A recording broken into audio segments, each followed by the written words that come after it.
I see no interest across Africa in paying reparations for selling their brother and sister Africans into slavery or for working them to the bone to the present day. There is slavery across Africa today. In fact, there are more slaves in the world today than there were at the height of the transatlantic slave trade. It's sick, and most of us are tired of it. I am so sorry that Douglas is bored by the pain that has come from That's not what he said. Through slavery. He didn't say. He didn't say. But what you're doing there, yeah. But hang on. My loves, welcome back to my channel. It's your girl BB Hereford's React. We are back again for another reaction video. In today's video, I bring to you douglasmurray right here on my channel. You guys know I bring douglasmurray all the time. So we have another title here, a very heated title. Douglasmurray's Obliterate Woke Lawyer with the truth about slavery. So this is douglasmurray working and alarming lawyers about the truth of slavery in the country. So I really hope you guys watch this. I can't wait to dive into this controversial debate. Content like this are very controversial. I really need to pay keen and close observation and listening ears to get to know the gist of what this is all about, right? So without further ado, let's get right into this video. Out, our mad King George dropped the ball. Otherwise, I would possibly be King Piers right now of the United States of America. So we don't obviously celebrate it with quite such enthusiasm over this side of the pond. But amid the hot dogs and fireworks, even this day of patriotic celebration in the States has become divisive. There's a growing trend for black Americans to celebrate Juneteenth as an alternative to July 4th. Veteran Congresswoman Maxine Waters in 2021 claimed the Declaration of Independence wasn't for equality and it was only for white men. The comments were echoed by a fellow Democrat, Cori Bush, who said black people still aren't free. So is there something in all this? Should these national institutions and occasions be opportunities for reflection and apology rather than celebration? Well, joining me now is best-selling author of The War on the West and conservative commentator Douglas Murray, country music legend Lee Greenwood, and my Talk TV contributor Paula Rowan-Adrian, and Talk TV presenter Richard Tice. All right, well, a stellar panel. Douglas, let me start with you. You read a great piece this week for The Telegraph about this weird trend. I agree with you. I think it's weird, where we're being compelled to just apologise constantly for everything that happened in the past. Why are we doing this? That's right. It's a very strange act of masochism, really, and an act of masochism carried out by people who don't seem to know anything. I mean, people talk about the British monarchy having to apologise for slavery. It was King George III who signed the Anti-Slavery Act into law in 1807. Prince Albert gave one of the most extraordinary anti-slavery addresses when the British were still policing the anti-slave trade on the high seas in 1840 to the Anti-Slavery League in London. All of this was addressed 200 years ago. And today, unfortunately, there's a kind of new type of malcontent, and usually also a huckster to boot, who just decides that none of this happened. Usually it's because they don't know it happened. And as a result, they look at our history and everything in our country, right up to just, innocent pastimes like cricket, and they decide to name everything as guilty. And, you could do this to everyone and to everything, but most civilizations and cultures don't behave like this because most of them aren't just masochistic and so self-hating. All right. Paula, your response to that? I actually agree with Douglas about the fact that we don't know enough. He's absolutely right. We don't know enough, and it's important that we do. But part of the knowledge is also understanding the hurt and pain that were caused, not just about the good things. It's not just about the cherry picking. And wrongs are not about being masochistic. Saying sorry is not a bad thing. Saying sorry is actually a very empowering thing to do. Why does it matter that a bunch of royals now get forced into issuing grovelling apology? Who cares? How does it change anything? It doesn't do anything, in my estimation, to impact on current slavery, where it exists around the world.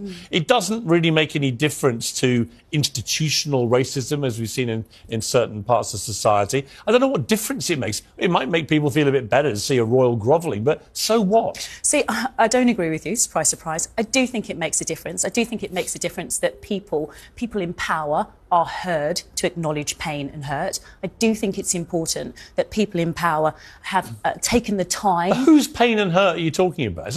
It's not people living today. These are going back hundreds of years in some cases, these crimes of slavery and so on. We all agree it was outrageous. It's being debated you know, really year after year after year. We all know this. I don't think that people have a lack of knowledge, and I'm not quite sure where the apology tour ends. What's the end game here? So the end game is about the ability to understand the true history, not just the part of history that we have been taught.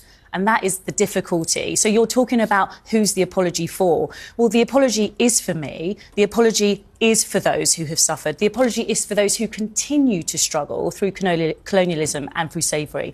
And I do think that it's important that royalty are coming forward and saying, we apologise for the part that we played. Right, so is that it? Is that enough? When is enough enough? If we all say sorry today, hang on. The British government, when is enough enough to repay, to compensate slavery? So if we all say sorry today, enough? Well, that's my question to you, and you're not answering it. When my point is, if we all say Richard. sorry today, it was terrible, which we all know. Yeah. Can we then say, right, that's done. We're going to look forwards. We're going to be positive. We're going to celebrate our achievements, learn from our failures, and we're done with apologising. Absolutely. And so how are we going to learn from our failures if we do not understand what we did wrong? You learn from your failures because that's what we're doing at the moment. The sort of report you had from How do you learn from your failures if you don't know what you did wrong? If you refuse to accept that you did wrong? Because the cricket board, the ECB, they've just produced a report. They've reported. Some of it was good. Some of it you can criticise or question. The point is, we've learned from that. We're moving on. We're celebrating. We're being positive. Otherwise, how have we learned I tell you what it does. It depresses everybody. It leads to a perception of decline. I agree with that. I think what it does, I want to bring in Lee Greenwood here, who's a big country star in America,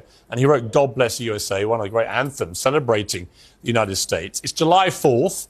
Obviously, as I said at the start here, Lee, we don't celebrate it with quite such enthusiasm this side of the pond. We sort of take a view that Mad King George dropped the ball a bit, but I'm happy for my American friends that you have this day to celebrate. You wrote this great anthem, really, for your country. Can we be proud of our country anymore, or is there kind of this desire to feel this terrible regret about everything and apology for everything? Does that mar the pride? How do you feel? Well, I'm going to go out on a limb here and just say the people that I run with and talk to, and believe me, I tour across America all the time.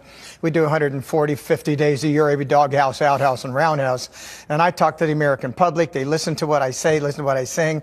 I happen to be a country music performer, but I was born in California, spent 20 years in Nevada. I live in the South now. And I wrote this song because it was for unity. It's a unity and for military sacrifice. And yeah, America started as an interesting expedition and then an experiment, and we fought it out. We fought each other in the Civil War and said, okay, we're going to bury the hatchet here. The trouble is, as we move forward, a lot of people try to change history. I'm okay with history. I'm okay with apologizing for what happened back then. But I agree with you. That was back then. Let's move forward. Let's move on past that, and let's not change history and try to change what happened. Yeah, I completely agree.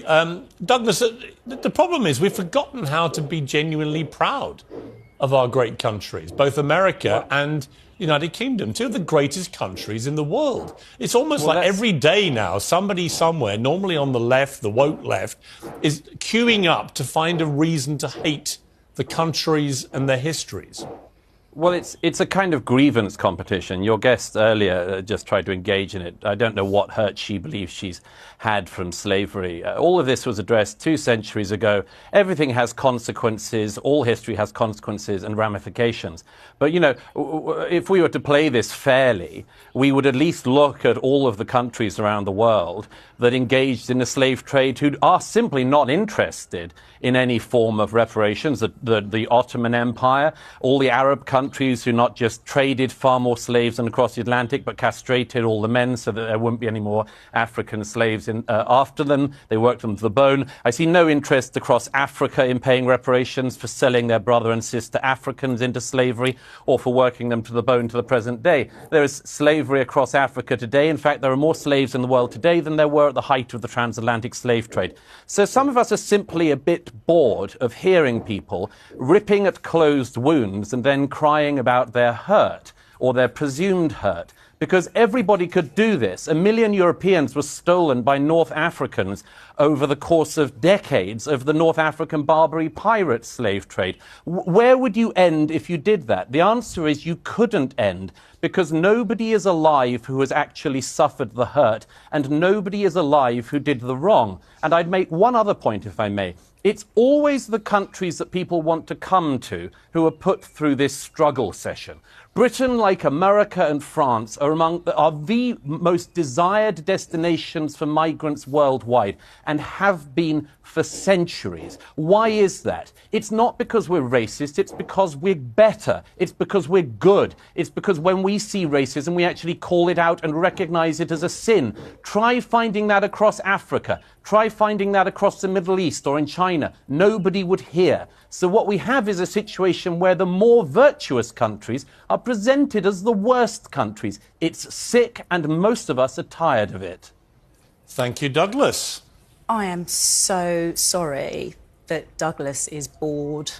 So I had to pause this video because there was something I want to pinpoint from this video. Now, this thing, slavery, has been going on years back, even before we were born. This slavery has been existing years back, even through our Asian fathers, great-grand, and all that. The issue keeps coming on, and I feel like we really need to apologize to each other. Now, just like the title said, that should we apologize for the past? Now, Dutch King expresses regrets for the country's slavery past. Back then there were slavery was so common.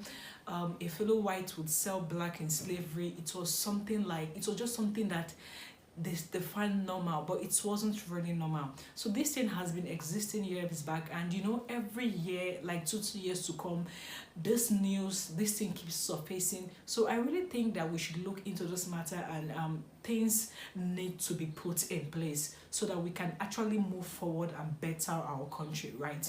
Because this thing, slavery, I think it is just something that has been inbuilt in us, something that we cannot just forget, something that is a stigma, when your fellow whites, sell the black in slavery. So all these things have been occurring back then, even during our Asian fathers back then. And, this is the issue we're trying to address right now. By the pain that has come That's not what he said. through slavery. He didn't say. But what you're doing there, but hang on, Paula. Paula, you're being very disingenuous. That's not what he said. I am. The viewers aren't stupid. They know exactly what he said. He's not saying he's bored by the pain. He's saying, and I think it's a perfectly valid point, the pain that people who are alive today are claiming they're suffering for what happened 200 or 300 years is not a real pain. They're not the ones who suffered what was going on 200 or 300 years ago.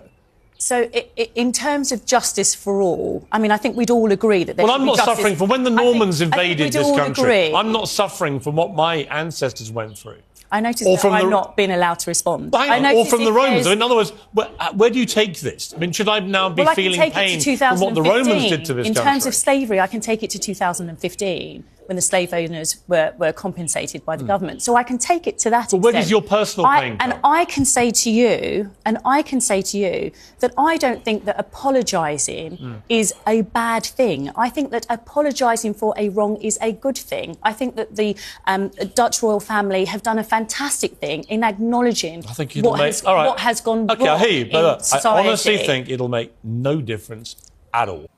Okay guys, so thank you so much for watching. I really hope you learned a thing or two in today's video. I really want you guys to share your opinion down in the comment section below.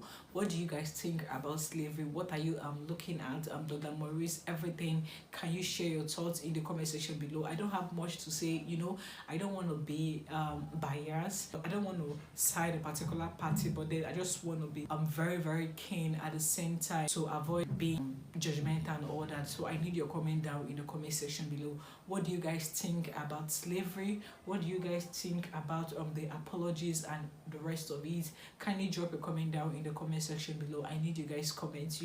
I don't know it all, so drop a comment down in the comment section below. If you're new, I'm Baby Harryfields Reacts, and you're welcome to my channel. On this channel, I react to trending issues, trending news, a lot of things happening all over the world. So if this might interest you, trust me, you might consider subscribing to our channel, turn on the notification bell, like this video, give us a good thumbs up. We've come to the end of today's video. I love you guys so much, and I'll see you in my next video.